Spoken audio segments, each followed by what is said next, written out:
ఈ గుండుగాడు జైలు నుంచి బయటకు వచ్చి ఏదో వరల్డ్ కప్ కొట్టిన ఆనందంగా అరుంధతి సినిమాలో పశుపతిలాగా విడుదల విడుదల అని మొత్తుకుంటుంటాడు. జైల్లోకి అప్పుడే అటువైపు నుంచి వెళ్తున్న కొంతమంది మహాకార్యం చేసిన మహానుభావులు ఇతన్ని ఒక పిచ్చనాకుడు లాగా చూస్తుంటారు. పెద్దవాళ్ళు అన్నట్టుగానే ఎక్కువ ఆనందపడుకురా ఏడుస్తామని చెప్పినట్టుగానే పక్కనే ఉన్న రాయి కొట్టుకొని వీడి గుండెని 4 ముక్కలు చేసేస్తాడు. ఏదో సరదాగా చెప్పాలండి.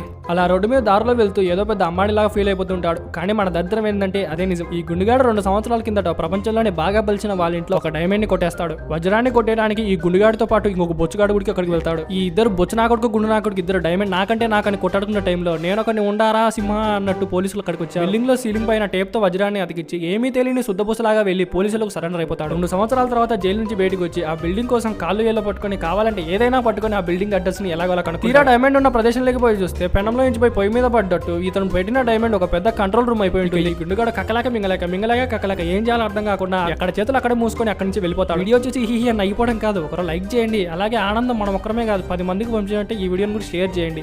మళ్ళీ నగాలంటే మర్చిపోకుండా సబ్స్క్రైబ్ చేసుకోండి, బెల్ ఐకాన్ ఆల్లో పెట్టుకోండి.